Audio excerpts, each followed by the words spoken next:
So thank you again, and thank you for everybody who's joining us live on the stream. Today's event is being streamed by VII Insider, a partnership with the VII Foundation, as well as PhotoWings. So thank you very much for providing the stream for us and for joining us. My name is Nao Mogopa. I'm an artist, a writer, and a speaker, and I identify as a born free. I was technically born in '93, so anyways. My job today is to facilitate this conversation. And the word facilitation comes from the French facile, and that means easy. So my job today is just to make it easy. That's all I'm trying to do and achieve today. On stage with me, I have the artist and the curators of today's exhibition, Nao Ntsoma, an award-winning photographer, educator, and creative consultant.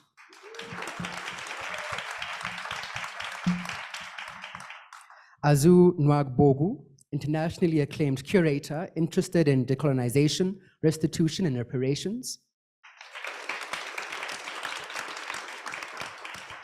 As well as Ilvy Njiokiktjien, independent photographer and multimedia journalist. Can you give me a round of applause? So let's begin. Ilvy, could you tell us more about the show and what we can expect? I think so. There's a mic there as well. Hello, everyone. Like this.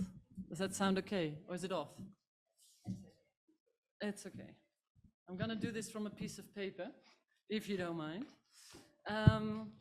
because I want to make sure that I explain well why I started this project and how it all came about. I'm really delighted, first of all, to be here, thanks to the Apartheid Museum and of course to VII Insider and for everyone that's watching from home. And I'm very happy that this event brings us all together. I'm a bit sad about the traffic situation.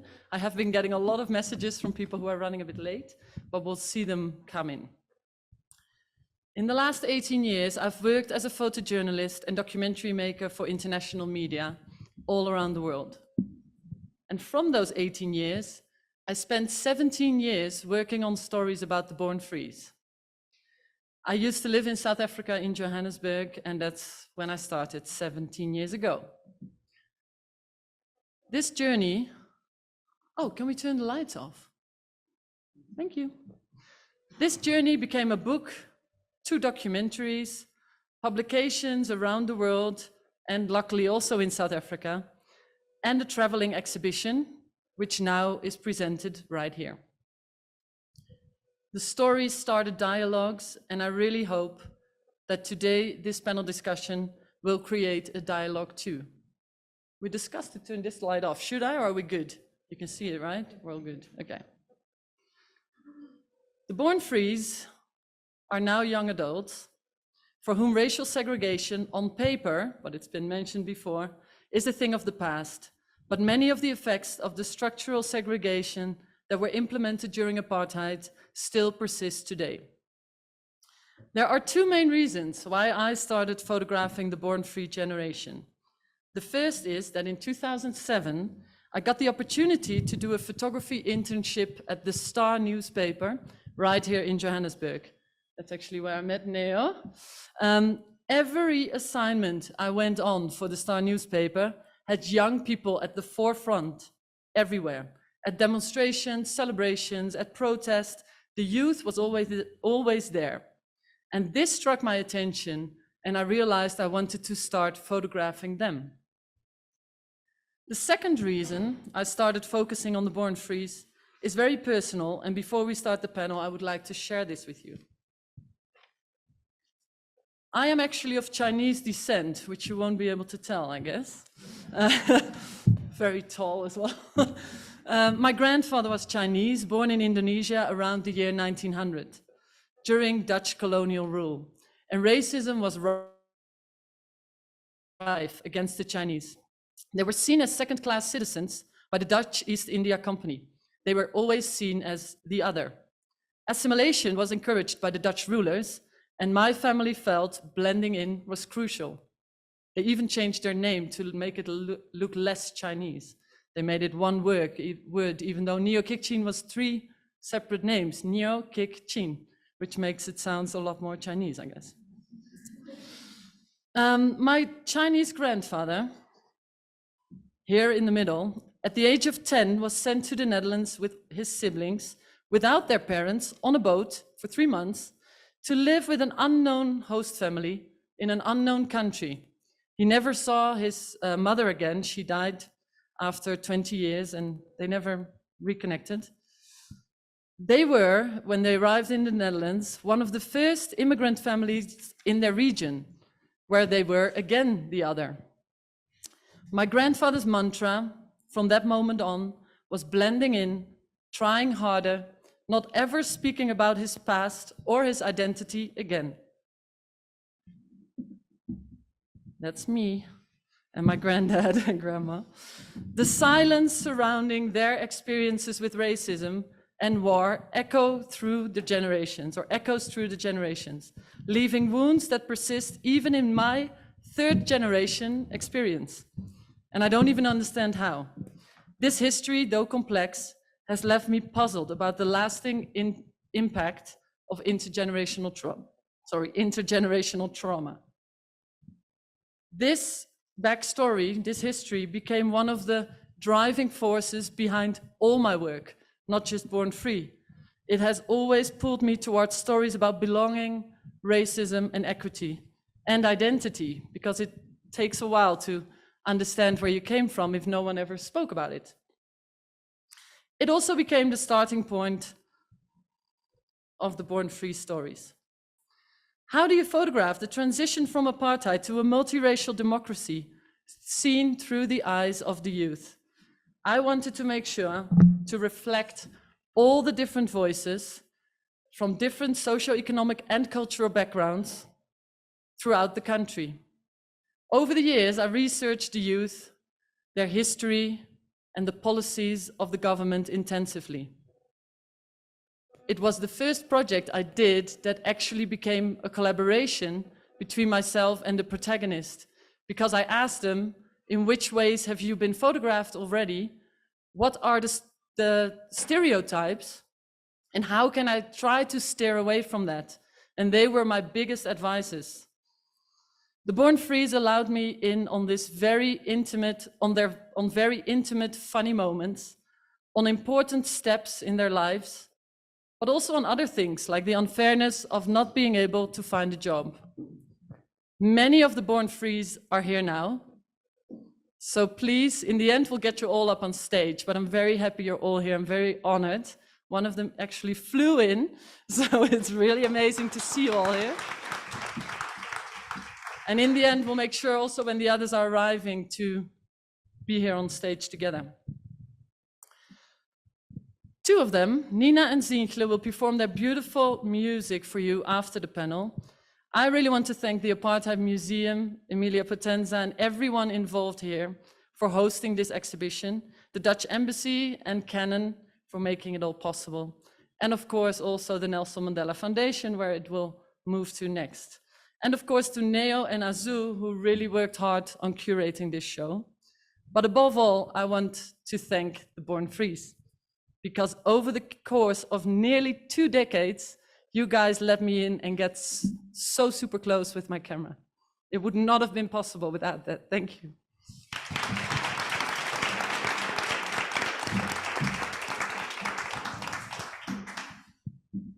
Thank you so much, Ilvy, for that. I think that some of the themes that you're exploring are really important themes that many of us can relate to, especially this question in South Africa of intergenerational trauma. And then I know for myself as well, you know, we all have that.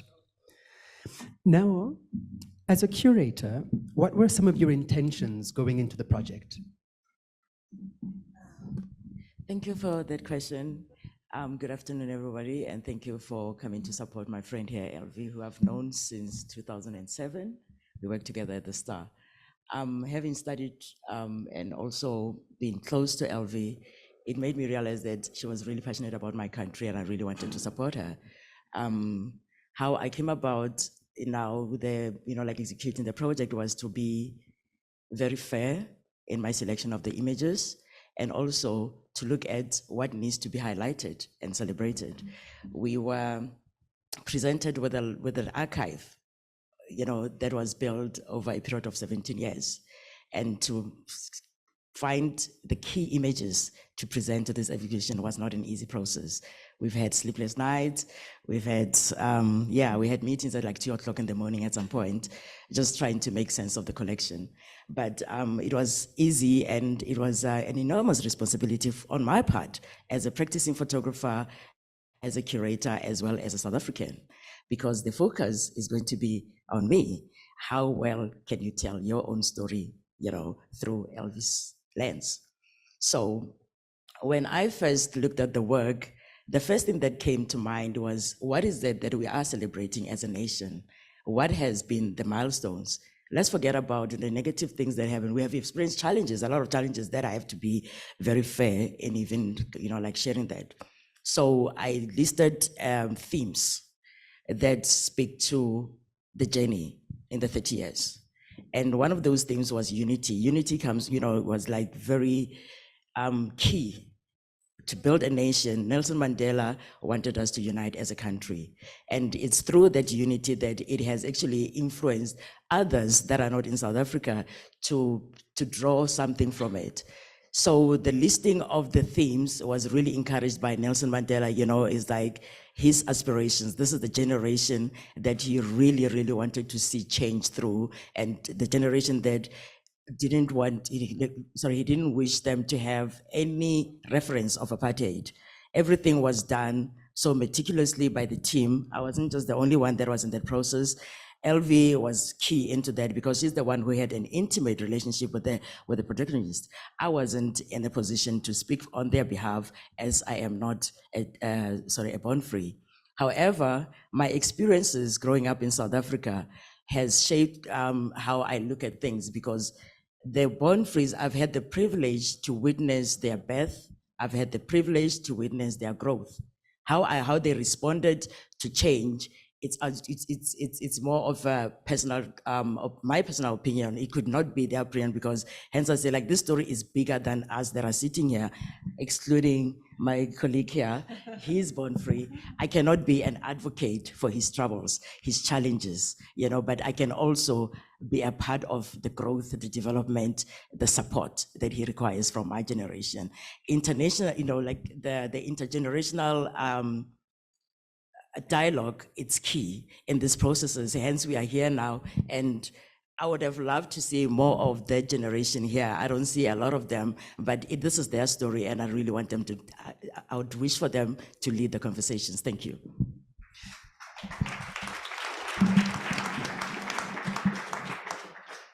Thank you for bringing this word in, archive. I think it's a powerful word.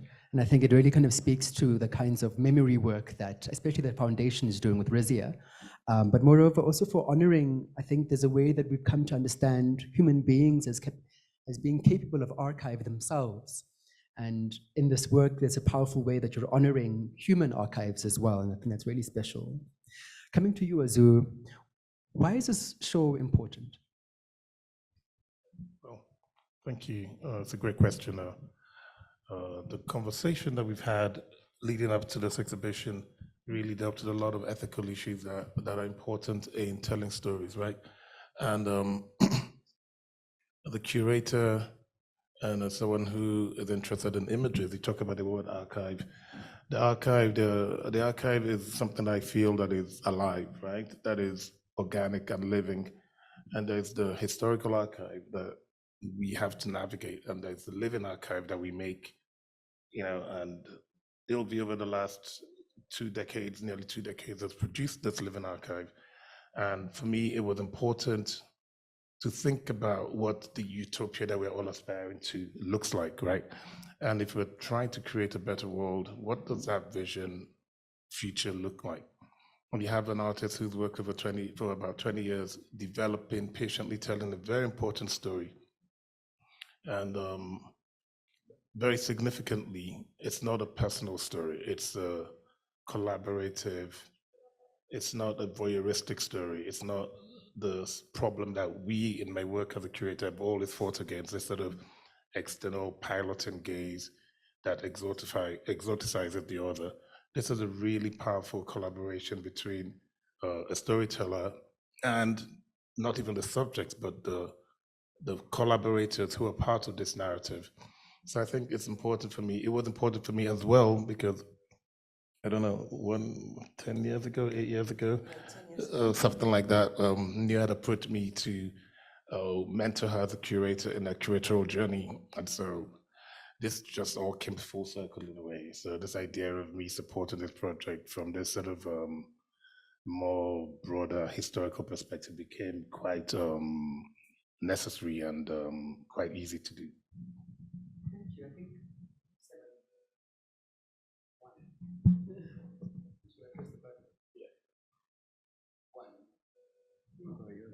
Thank you.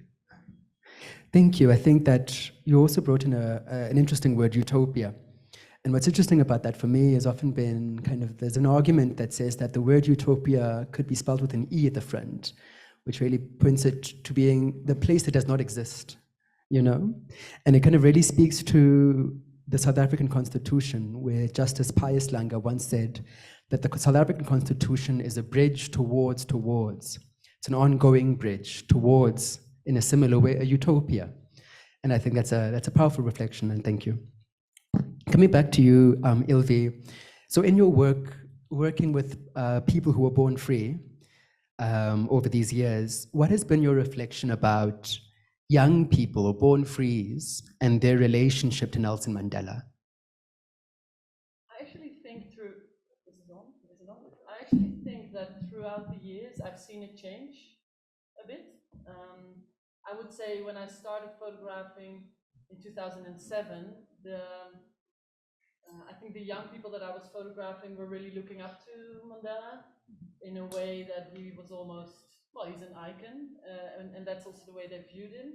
I would say ever since maybe right before COVID, I saw a change in the discussion when I interviewed them. So for the documentary that you guys saw when we just started, one of the questions I asked everyone is, what do you think about Nelson Mandela? And their questions were this was filmed mostly in 2018, and their answers were mostly similar to each other. He's an icon, he had a great hope for the youth, and he's a father figure, things like that. And recently I did stories around the last elections, and I asked everyone the same question, and I saw it change. I saw that there were young people that were saying Mandela was a sellout, and I would of course question, like, why do you think so? And not everyone is saying that, but I did see people changing the narrative, and I would say the younger the people are, the more I hear that narrative. But this was also in the time of the elections, so it was a bit more tense. Maybe if I would ask again now, it would be a different answer again. So I've seen it fluctuate throughout the years. It's interesting. It's very interesting. I have a note for you that if you press the button, apparently it should work now. Oh, fantastic. Thank you. Hello? Oh, so nice. I think that's interesting. When I think about 2007, I was in grade 7. So I'm trying to think back now what my views of Nelson Mandela were, and I think they'll be consistent. I think at 7, I didn't necessarily have, I think I very much accepted what was given to me by Nelson Mandela. I didn't necessarily have my own relationship with him, Yeah, thank you for that. Coming back to you now, can we, and I'm hoping you'll jump in here, Zoo, but can we explore some of the ethical considerations involved in producing this show? Here we have a Dutch woman telling the story of South African-born frees.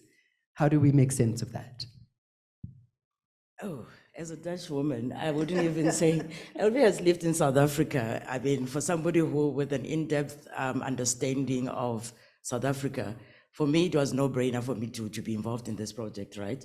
Because I wasn't expecting anything but fairness in her approach to the work. So that question is actually very important because this is it's very topical. It has been debated in very serious platforms, including this one. I hope that it will spark that debate about who's supposed to tell whose story, you know. And the story, we live in a very global society, and it's for my country in, you know, like in particular, we needed somebody else's perspective about us to draw from, you know, like somebody who will come here and pinpoint our, you know, like maybe issues that they can never be repeated, what we need to change, how we need to improve through the pictures. She cannot be an advocate for our stories. However, how she responds to our society will be very key on how we can move forward as a nation. You know, so I think what we can do is just to encourage others to participate in this journey. This journey is very complex. It's one of like a lot of contradictions. It's very complex, cannot be handled by just one society. So having Ilvy here showing us in pictures how we have traveled this journey, I think it's something to draw from. It's something to help us introspect how we can actually improve what needs to be improved, embrace what we have achieved.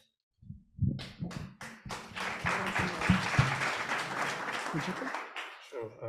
I think there are a number of very important ethical, maybe even moral considerations. First thing is, you know, when you make work that is compelling and it's convincing, as we see in the exhibition, it takes passion. It takes, it's not an assignment. We haven't done this work over 17 years on assignment from, I don't know what, New York Times or something. But this is really a story that is, driven by a deep personal history that I think Ilvy has hinted to in her own family background. And I think those deep convictions are reflected in the way the story is told. And the story of the Born Free that you see in the exhibition is so deeply resonant within those who feel ordered. And I think the fact of the collaborative approach with this, you know, story that isn't voyeuristic, that is made, given a voice, if you like, to the collaborators is a very big part of the story. I think, you know, to deny the photographer is also to deny the voice of its subjects, of the collaborators who made the story with it. And I think that's a very big thing. And I think, you know, we have to be very wary of this sort of liberal fascism or leftist fascism, where if we do not sort of bring logic and intellect into it, we're going to have a situation where we're going to say, well, we need farmers to photograph farmers and teachers to photograph teachers, because it's not going to make sense anymore. Or then we need to do genetic testing to understand who has the right to tell stories. And it's not funny at all, because I find that it's one of the problems that we have, where we've stopped trusting our own instincts and our own intellect. You know, we allow others to think for us. And this sort of, you know, yes, no, that is decisions that are made by people like a policeman, if you like, who are not looking, is a problem. You know, art, visual culture is the sole reserve of the individual, and you are better off by exposing yourself, seeing shows, seeing exhibitions, reading about art history, and then you grow your consciousness, you grow your knowledge about it. And so if someone sits on a chair saying yes, no, based on limited facts without actually looking, that's abysmal and it's a disgrace. So I think, you know, when intellectuals abdicate responsibility, and we stop looking, and we stop thinking, we stop engaging with, the work, and it's a real problem. I think then you give that gap, and that gap is going to be, absorbed by the more dangerous forces, and it's a very big thing to be aware of. No, thank you for that.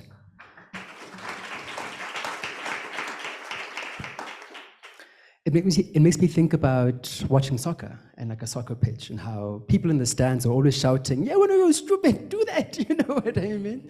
And how when you're on the pitch itself, you have a very specific perspective. And there are things that are important that you can see, but those are things that you can't see that are important as well. And I think that someone in the stands then also participates meaningfully then, you know what I mean, in kind of creating the game. That's a great analogy. I want to come back to you, Ilvy, and ask you about your own reflections on Nelson Mandela. This is a test. Is it working? Yeah? So, actually, in 2007, when I worked for the Star, before actually starting to work at the Star, I had studied in then called Grahamstown, now Makanda, in 2004, which was exactly 10 years after him becoming a president. And to me, he's a total icon. Growing up in the Netherlands, when he walked out of prison, when he became president, I was exactly 10 years old. So you can all do the math. I'm turning 40 in a couple of weeks. Anyways, long story short, I remember that. And I was only 10 years old, and I remember those videos. And from that moment on, he was an icon to me. I read the book, I saw a lot of the movies. And then over the course of the years, actually in 2007, I had to photograph him for the Star. And it was a press conference. And I got the shittiest images anyone will ever take, because I was basically just waving, like, hi, and then I nearly forgot to take images. I have one, it's in the show, but the rest was all blurry. But what I noticed in the years that came after, up to the last elections, is that what I realized is that for the young people, in all his beautiful speeches, of course, a lot of pressure was put on them. When I interviewed the Born Frees throughout the years, that was the one thing that was also coming back. It was a very positive view of him, but also they said things like, well, we have the feeling we have to make things work, even though around us things are not working. So I think the pressure he put on, as a positive person as he is, was a lot for some Born Frees, I think, yeah. Thank you. I think that very much matches in my own reflections on Mandela, I think, and the relationship with young people, right? I think, like you're saying, so Nelson Mandela gets positioned as a savior, and young people don't feel saved. Like the documentary was showing, there's problems in the job market and education, there's crises in gender-based violence and so many other areas. And so there's like a discord, you know what I mean, in trying to accept Nelson Mandela for everything that he did while still living the life that you need to live, you know? I want to ask you a similar question now. When young people rubbish Nelson Mandela, how do you respond? As, I've had stories of people like just, if you may allow me to use this word, rubbishing the legacy that Nelson Mandela fought so hard to leave us. It's disheartening because they don't have the experience that I've had, you know. So I think my generation, they respond differently to Nelson Mandela's legacy because we have been very privileged to have lived in apartheid and to have experienced the democratic South Africa. So we can tell there's a clear distinction between the two. There were points where we could not even go and present our works in overseas countries, you know, because just simply for being a South African and being Black, there were a lot of restrictions, and the democratic dispensation, which we credit our icon, Nelson Mandela, for, it has opened up spaces for us. Maybe if you haven't really longed for something, you wouldn't really fully understand and appreciate it. My generation, can attest to how it was then, because we lived through those processes, that era. So our understanding and the respect that we have for Tata Mandela, it comes from experiences, you know, and the changes that we have witnessed in front of us and we have been a part of. So it really breaks my heart. If you want my honest answer, it really breaks my heart I hear for you. them not to say that. Can I add something to that? During the interviews, especially the video ones, in the video I interviewed 25 born frees for about an hour and a half each. And I wasn't talking a whole lot. I was asking questions, and then when they were answering, I was just nodding, because otherwise you hear my voice on the audio, right? So, but there were many times where I thought exactly this, like, do you still know? The younger people were, the more I realized some of them didn't really know or could not feel the way it was before. And I would also ask them, can you describe what you think your parents lived through? And a lot of them couldn't. And then I would ask them, which is a difficult question when you ask someone, why do you not know more about it? Because it's difficult to answer, why do you not know something, right? But I drew the conclusion, but as a journalist, I don't like to draw conclusions. I really had the feeling, after speaking to so many born frees, that the school system also maybe at certain ages didn't talk a whole lot yet about what apartheid was like. And then Lwando, who was seen in the video, who said he went to study at Stellenbosch and that he was so afraid to see all these white people, he explained to me that his parents also didn't like to talk about apartheid times because it was such a big trauma. Kind of like my grandfather never even explaining we're Chinese, you know, like not talking about what the past was like. So it's, in my opinion, quite sad that they don't always know the background. Just want to add that. I think that sentence, if you haven't longed for something, that really landed for me, you know, when you haven't longed for something. Can I come back to you, Azu? So overseas, the title of the work centered Nelson Mandela. I think it was Mandela's Generation of Hope.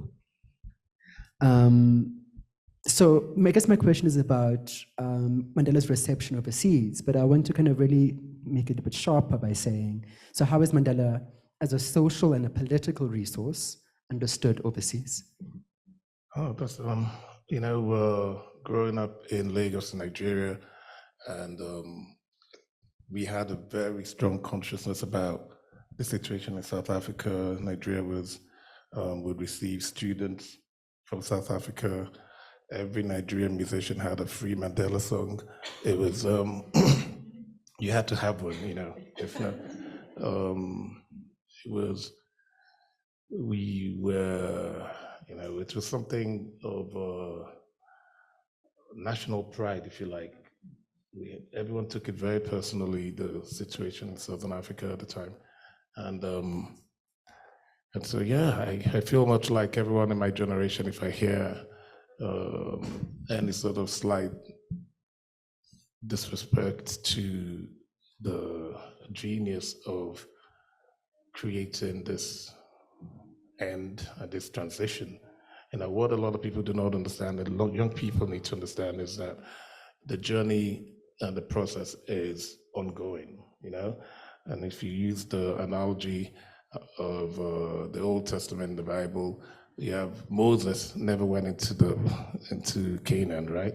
He led them to the shores and someone else did the next journey. And so Mandela has done his part, you know? And then the next journey needs to be carried on by the next generation, the people that were around him, that learned from him.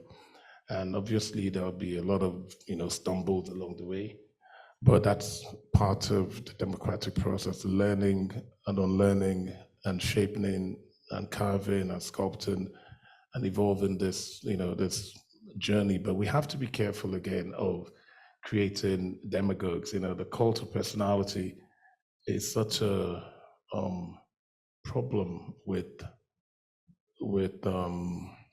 when you create a cult of personality, it's very difficult to find a way to think outside of that cult of personality. And Mandela was great in the sense that he never wanted a cult of personality. He was very open with his own failings as a human being. He wasn't a saint. No one walking around the earth is a saint. And so we should remember all of these things. Everyone will work out their own salvation. We all have to walk through this journey in kindness and fairness to build a more egalitarian, more fair society. Every time you have an opportunity to pull someone up, you should embrace it. Thank you as well. I think you resolved something in my mind I was struggling through in this conversation about Mandela, and and I think that notion of a cult of personality, I think, is a big one. You know what I mean? And of course, Nelson Mandela fought valiantly against becoming this cult personality in that way, in many different kinds of quotes. I remember there's this one story. I'm sure you guys know of the statue outside of Union Buildings. There's a massive statue. I don't know how tall it is even. I think it's 721, somewhere there, I don't know, meters. But when that was being proposed, Nelson Mandela resisted in many ways of having that statue being built in his honor. I think there was, I think that Vern has told me that story at least. But also, yeah, and I think that it's made critique of Nelson Mandela almost impossible, And it kind of pushes that critique then into more extreme, more outrageous, more flabbergasted kind of positions in a way, to try and say anything other than what has already been said in a way. And also thank you for bringing in this notion of ongoingness. I think that's an important point. I think one of the ways that Nelson Mandela gets criticized is because of the TRC, because the failures of the TRC, the Truth and Reconciliation Committee that happened shortly after apartheid.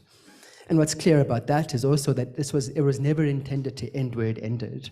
It was supposed to be an ongoing process, let alone the reparations that were recommended by that body as well, and that didn't happen either. And so Nelson Mandela becomes then the face of that failure and many other things in society, which is fascinating. We're drawing towards a close, but I want to invite you to start thinking about some questions. I'm going to open the floor to questions from the audience. If you're online as well, please also prepare some questions. Emilia is going to send me those questions on WhatsApp from the chat. And so I'll be on my phone. I'm not checking Instagram.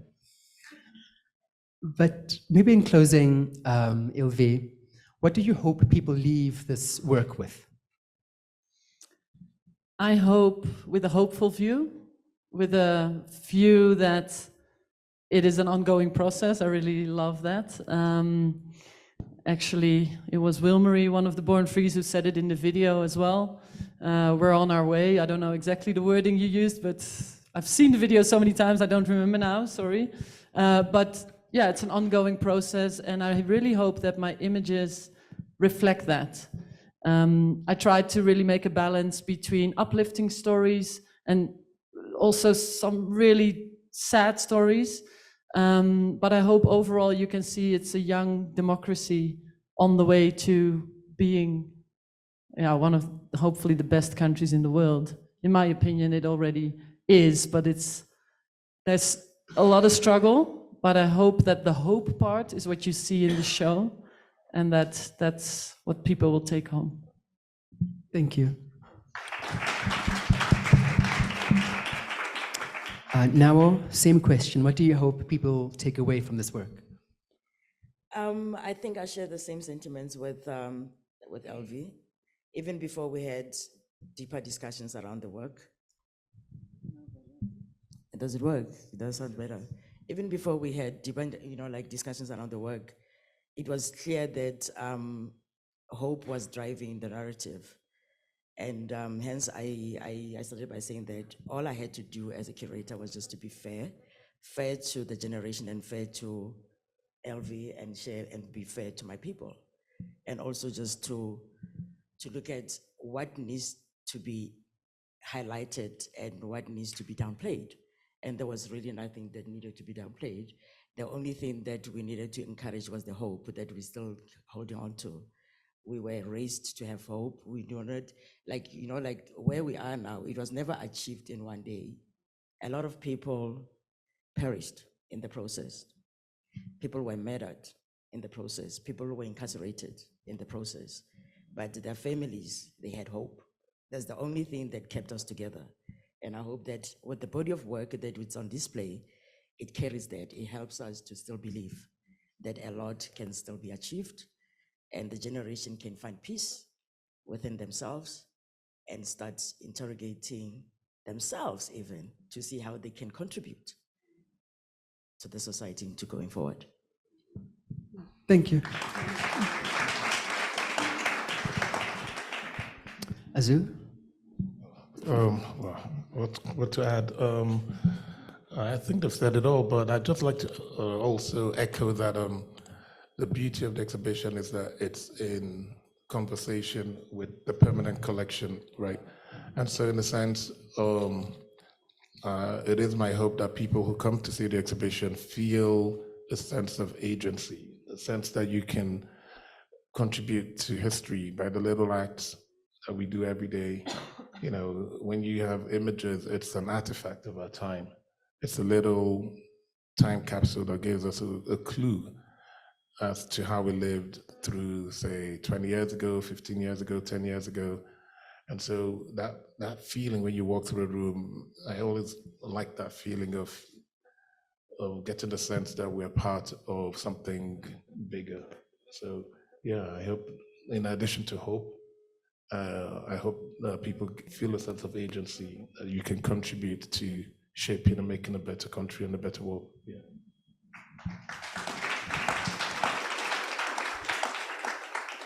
Thank you so much for that. I think it brought me back to this article written by Kodwo Eshun, where he describes archaeologists from the future coming, I think, in the next century, archaeologists from the future coming back to our era, well, you know, looking at our time, and they're going through the discs and the internet and, you know, our diaries and Facebook posts and otherwise, and trying to discern what is this moment, what imperatives were chasing them, what was their hope and otherwise, and it was deeply fascinating.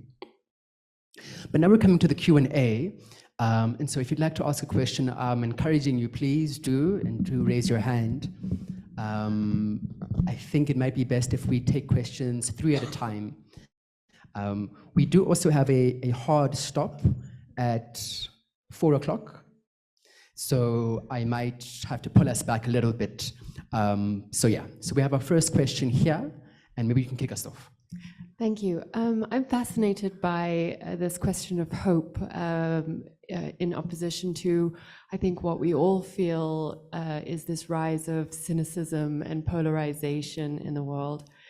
And I also bringing into the fact that a lot of that is blamed on not just social media, but also traditional media and journalists fighting in this sort of clickbait society to make things bigger and more shocking and more and spread fear in order to sell papers, in order to keep their jobs, which is a very noble goal. But do you grapple with that, and how do you balance all of those questions within your work here?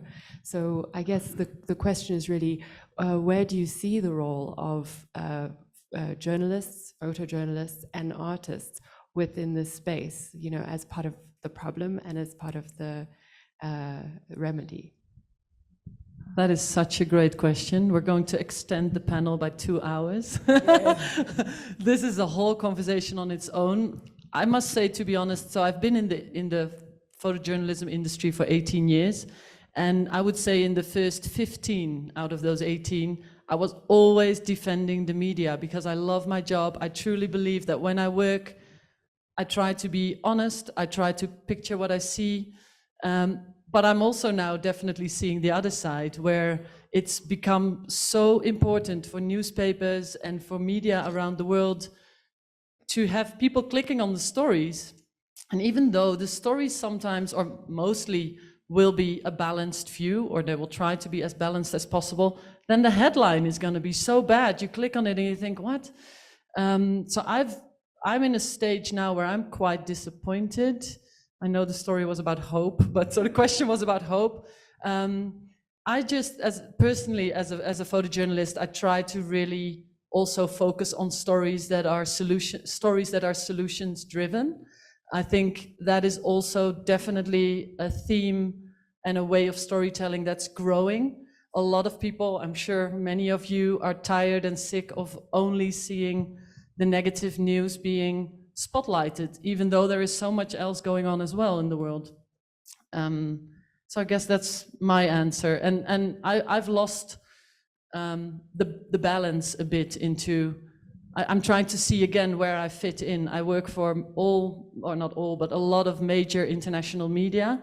And sometimes I get assignments and I feel discouraged. I'm like, oh, really? You want to focus on all this sad stuff? So I try to find my way into, I don't know if it answers your questions, but I'm searching, let's put it that way. I'm also searching as a photojournalist to find my way in this, yeah. If you can allow me to just add on to that, am I audible? Yeah.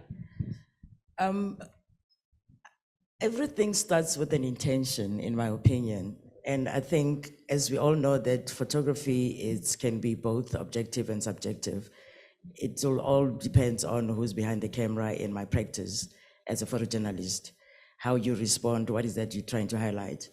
And when you now getting back to your question about hope, how do we maintain hope? We can never create hope if it's not there. Yes. Hope, it can be superficial. It depends who's behind the camera. Are you searching for hope, or you are trying to recreate it? Are you documenting what is presented to you in all fairness, or are you trying to go against it? So really, it boils down to who's behind the camera and what their intentions are. And when I say intentions, it means even the platforms that work gets to be shared. The person who controls the narrative, it always sits with the editor. Those are the people that decide what is it that will sell the paper, or what is it that will contribute to change, that will motivate people to start doing things differently, approaching lives differently. So hope, really, it depends who's behind the camera. It can be both, either way. Are there any other questions from the audience? Yes. There's one over there. Okay. If there's any others, please put your hand up. So there's one at the back. So it'll be 1, 2, and 3.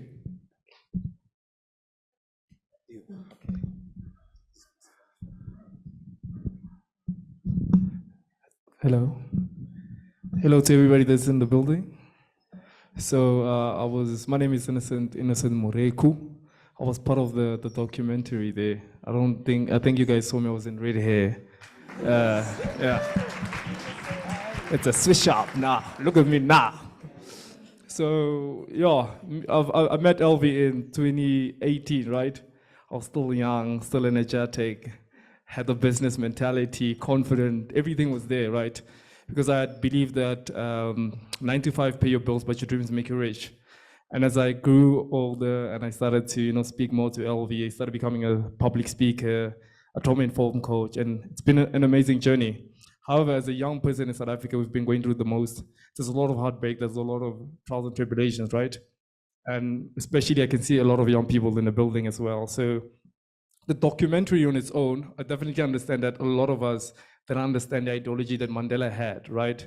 But sometimes when a society is broken, it is very important not to rebel, but to heal humanity so that we can move forward. And I think that's the concept which Nelson Mandela wanted to bring into the space and into the scenery. Irregardless if you're white, black, or any type of race that you come from, humility doesn't have a color.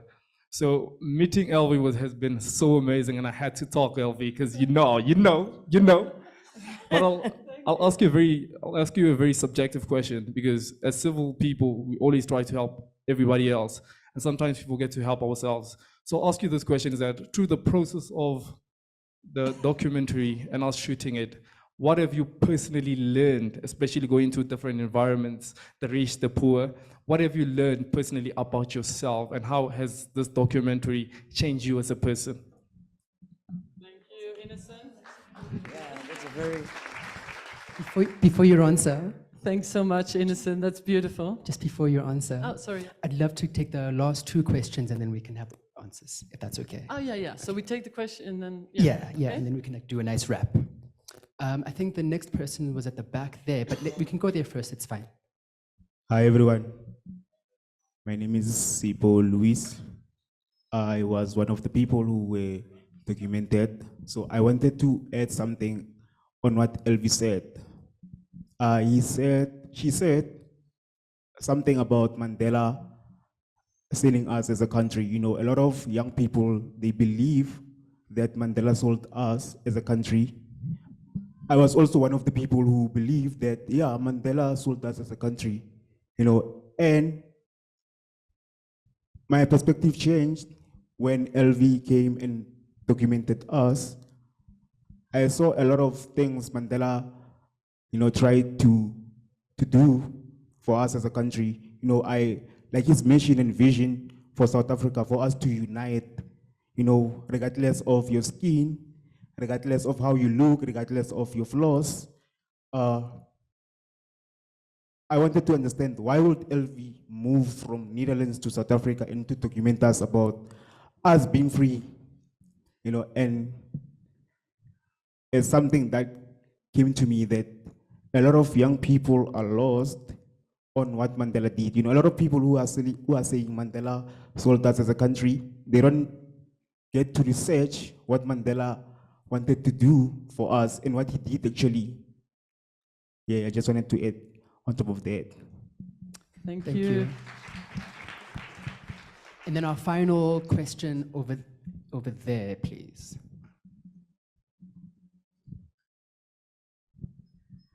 Hi, my name is Tabelo.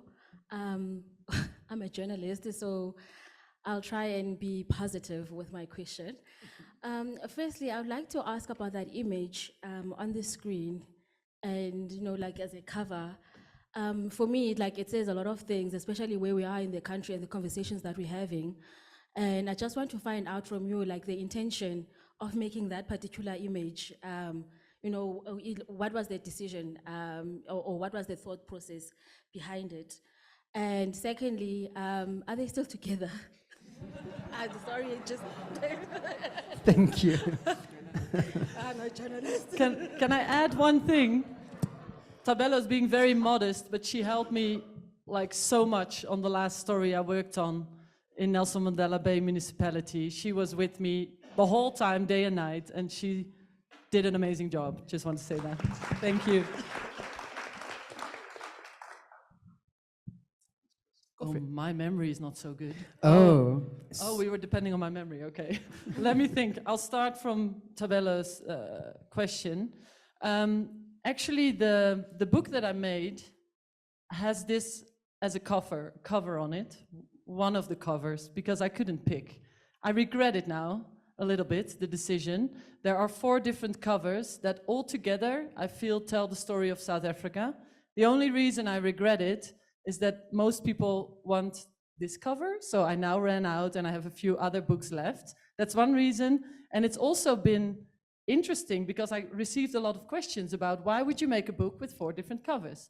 And it was mainly because I felt the storytelling had to be so equal that I really couldn't pick. This image came about after a night of basically dancing and partying with Wilmarie and Sakiti. Wilmarie is right here. She's hiding a bit, but she is here. And I remember walking back to their car, and they had not seen each other for quite some time, I remember, and they just started kissing. And as a photographer, I'm always on the back, in the background. So I took the image, and then I thought, oh wow, this is really a beautiful image. And I felt it was the one image from the show that was hopeful to me. If you think of what Mandela's ideas were throughout the 90s.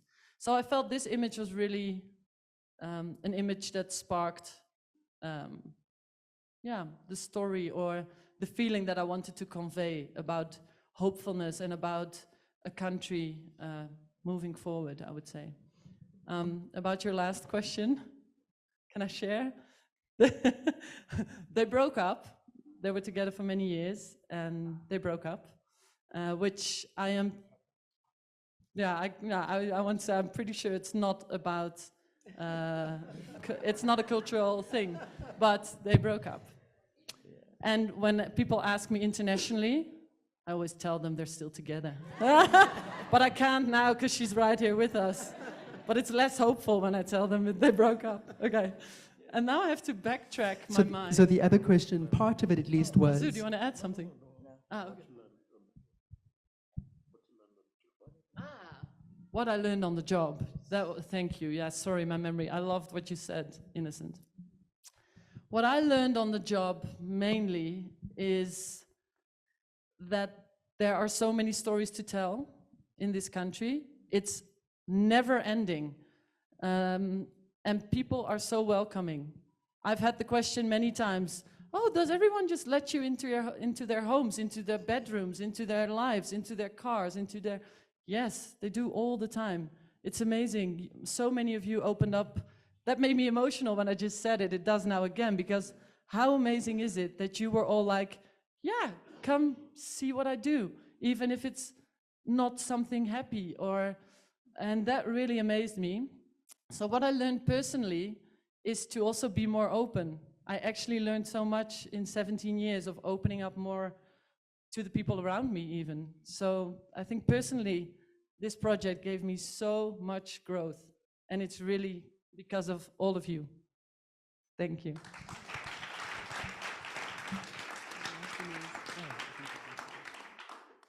I think that part of that final question was, what brought you to South Africa? What brought me here was at first an exchange program where I studied in Makanda. And after that, that was 2004, I kept going back. And I think it's these kind of opportunities, the fact that there was an organization that made it possible for me to go and study at Rhodes University here, and then later on to do an internship at the Star. It was just the opportunity that was made by the university I studied in the Netherlands, and it was an exchange.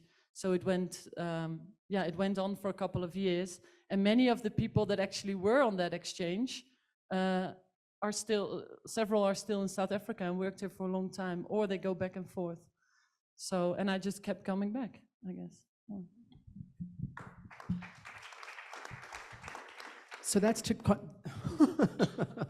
so that's today's conversation. Can I just speak to? Okay, very short. I thought Ilvy will mention that she actually lived in Soweto at the time. She couldn't afford accommodation in town, so she had to ask a friend who also worked with us, Pabalo, I hope he's here. He's right there. Yes. I lived with him and his family in Soweto. Hence her deeper, when I said deeper understanding of a society, that's what I'm referring to. She wasn't just coming here to tap in and leave.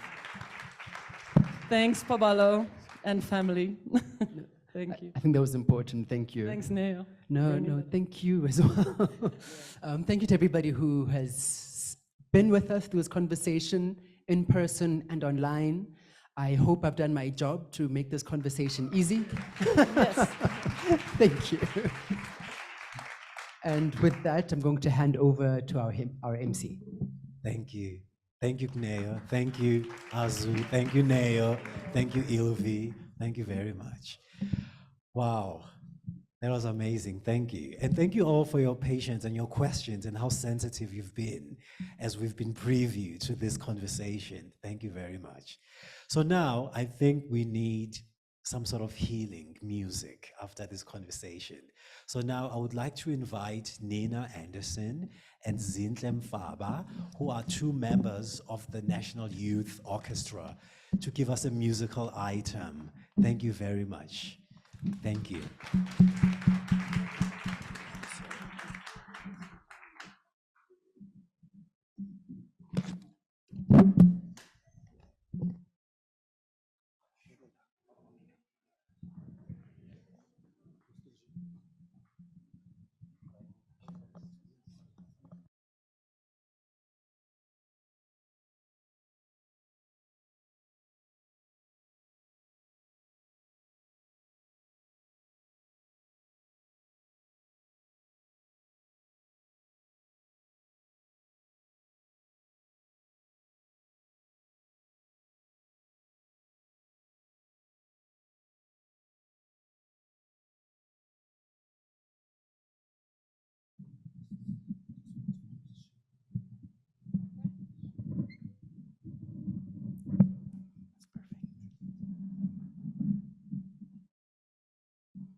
Ladies and gentlemen, thank you. So while Zintle is busy fixing the bassoon, that's the name of the instrument, the bassoon. So it's very technical, and so she has to get it perfectly, otherwise it won't be able to sound correct. So please just give us a minute. But I had a question for the panelists. That was, the person did not get to ask the question because they felt we ran out of time. But he felt that you spoke about Nelson Mandela as a larger than life figure. And the question maybe you can answer in the few minutes that while we're waiting for Zintle, how do you then prevent that from happening in the future? That someone who is a hero or who is an icon is not seen as larger than life, but is seen as a person. How do you create that situation? Maybe someone can answer that question while we're waiting, please. Thank you, please join us, yes. Thank you. We're all sitting there debating. Oh my gosh. I wasn't prepared for this, but my feeling is maybe a part of it is that Mandela is the only hero that we get taught, that I was taught. And even in that teaching, it's flat. There's no depth. And so I think that to really appreciate and to actually create him as a hero, you need that depth, you need that richness, you need those stories. And so it's not enough to say that he spent 27 years in jail. There are many people that have spent 27 years in jail with him as well. I don't think that's enough to make him the hero that we appreciate him for. And I think it's important to get more detail, to, reading Long Walk to Freedom, other documentaries, and making those kinds of works, I think are important in giving detail and real humanness to who he was.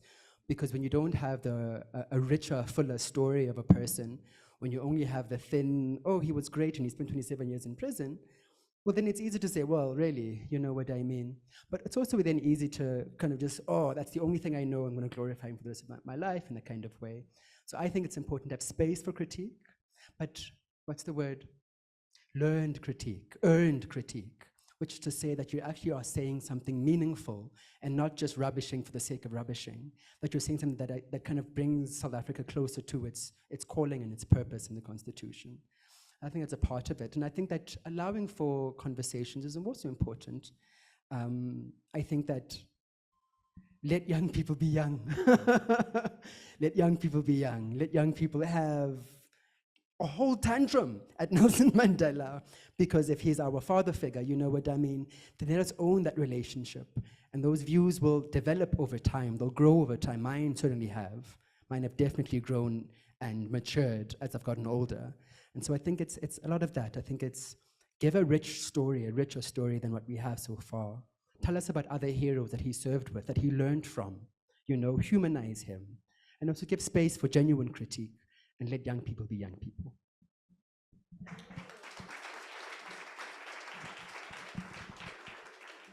Thank you very much.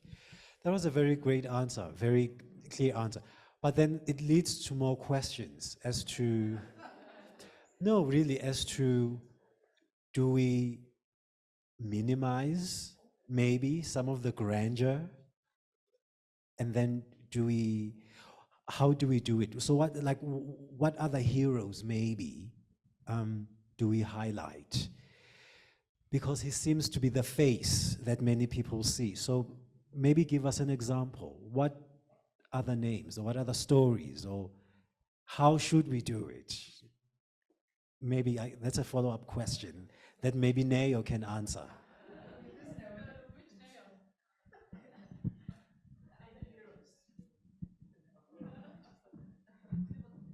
The heroes are here. The other heroes that should be celebrated are the Born Frees.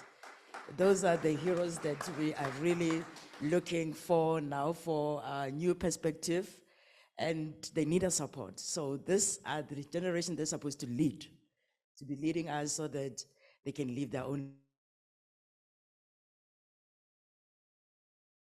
legacies, that others that are to come after it for me. Yeah. Oh, you got a question? You got a question? Mike? She's good? Yeah. I think there's one here. I'll take it, please. It's the question directed to me. Oh, okay. Well, I have a question, if I may. I was thinking now, one of the things is obviously this is you've talked about the collaboration in the photography, in telling other people's stories, and but then of course the panel discussion then restricts the voice, the spoken voice, to specific voices, and you were able to express your how you feel about or what you want the youth to understand in where we've come from as a country and what we actually have achieved. But I was wondering then, what is it the youth want us to understand as non-born frees? And I'm so moved by that statement that maybe born frees don't feel saved. I don't know who could answer this question, but to me, I'm quite curious. You know, what should we actually be listening to? Any born free? Leola? Oh my goodness, I'm not about to answer that question, but good evening, everyone. It's Lawrence Manaka here. Hi. So I think, so for me, and I think I'm getting this question as I'm looking at that picture, right? I think we, sitting in this room, I think we're so privileged to get to actually view life through other people's lenses or through each other's lenses, right? And I think there's a story that's told, like from, like the term Mandela's released, the democracy, but how are different people also experiencing this democracy? I think the question that I sit with is, throughout everything with different feelings, certain people feeling that, maybe Mandela sold out, other people feeling that Mandela played his part. Like in this time, in this moment, knowing what we know and seeing what we see, what we want to make of this space, what we want to make of this moment. Because I think that, or let me say that I personally exist to build power with young people, to ensure that we continue to activate each other to get involved. We just had a general election right now. There's results that we have. Is that a representation of us as as South Africans, and what we make of that, like as ordinary people? What, like, we were seeing stories of ordinary people who get to live lives after elections have happened. What do we want to make of the space is the question. So I think I want to direct that to everyone. I think I want us to start thinking about how do ordinary South Africans think about building power, and not necessarily in a way leaving everything to politicians, but they themselves building and telling the stories of themselves and working and fixing this country. Thank you.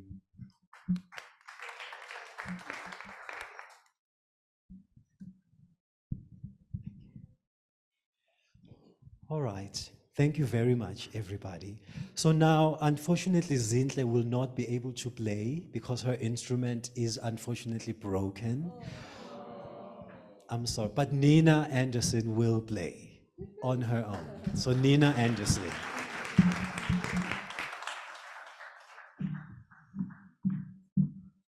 I just would like to say I'm so sorry that Zinhle cannot be playing with me. And I know she really wants to be here right now. So it's Zinhle, it's okay, and we love you, and I represent us. I'll be playing two pieces from the Baroque period. The one is by Handel, the famous composer Handel, and the other one is by Vivaldi.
It sounds a lot nicer when Zintle plays with. This is now by Vivaldi.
Thank you.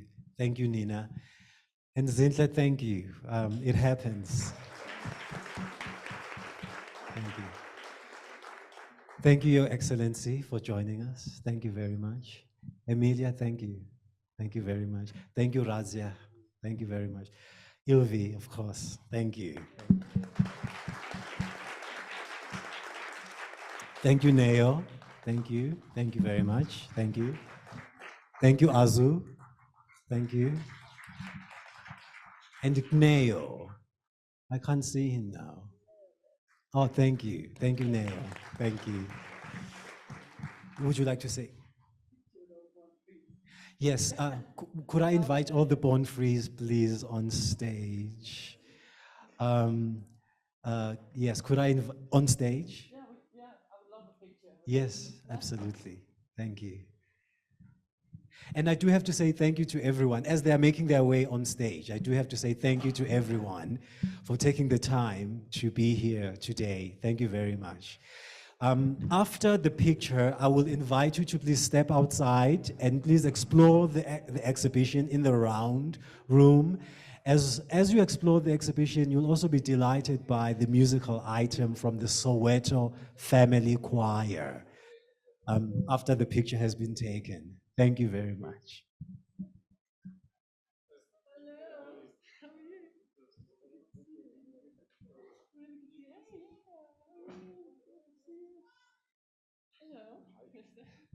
Okay, we're gonna do this now.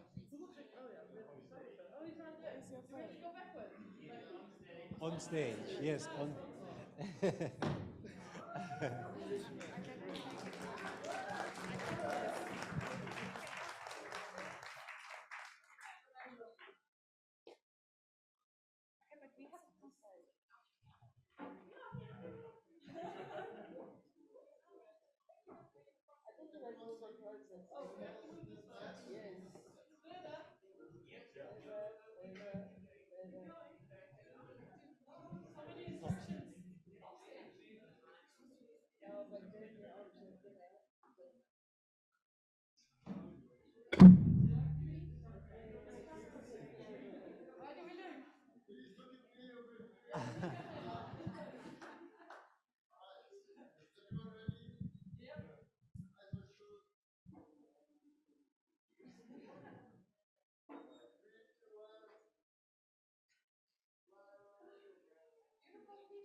Thank you.